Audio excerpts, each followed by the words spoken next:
दोस्तों आप इस वीडियो में देख रहे हैं उल्लू ऐप वेब सीरीज मजबूरी एपिसोड नंबर 2 का रिव्यू। अब दोस्तों हम इसमें देखते हैं कि रहमान अपनी बेटी को एक स्कूटी गिफ्ट करता है और स्कूटी पाने के बाद उसकी जो खुशी होती है वो बहुत ज़्यादा दमदार होती है।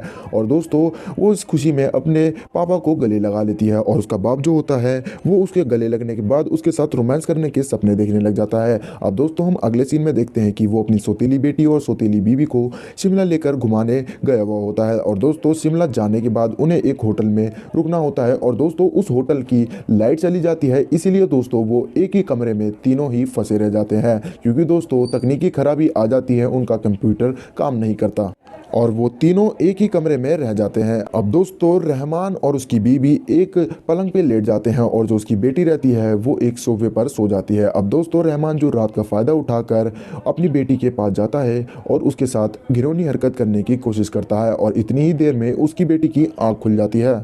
और रहमान जो होता है वो अपनी सौतेली बेटी से कहता है कि बेटा तुम ये बात किसी को बताना मत क्योंकि इसमें मेरी इज्जत चली जाएगी। अब दोस्तों जो उसकी सौतेली बेटी होती है वो ये बात छुपाने के लिए अपने बाप से काफ़ी महंगी महंगी चीज़ों की डिमांड करती है, कभी एप्पल फ़ोन की, कभी एप्पल लैपटॉप की, और उससे कभी वो 20,000 रुपये मांगती है और कभी 30,000 रुपये। अब दोस्तों हमें अगले दिन दिखाया जाता है कि जो रहमान रहता है वो अपनी बीबी और अपने घर वालों को लेकर कहीं घूमने गया हुआ होता है और दोस्तों वो जो लड़की होती है वो अपने बॉयफ्रेंड को फ़ोन करके घर पे बुला लेती है और वो दोनों मिलकर साथ में रोमांस करते हैं। और दोस्तों वो जो रहमान होता है वो घर पे किसी काम से वापस आ जाता है और उन्हें ये घिनौनी हरकत करते हुए पकड़ लेता है। और दोस्तों रहमान ये देखकर बहुत ज़्यादा गुस्से में आ जाता है और वो उससे बोलता है कि बेटा तुम ये मेरे पीछे ऐसी घिनौनी हरकतें करती हो। अब दोस्तों जो उसकी बेटी होती है वो उसे उल्टा जवाब दे के कहती है कि तुम कौन से दूध के दिले हो। दोस्तों इस कहानी को यही ख़त्म कर दिया जाता है। अगर दोस्तों आपको यह कहानी पसंद आई हो तो हमारे चैनल को सब्सक्राइब कीजिए और बेल आइकन दबाना ना भूलें। तो दोस्तों इसी के साथ इतना ही, मिलते हैं अगली वीडियो में, तब तक के लिए गुड बाय।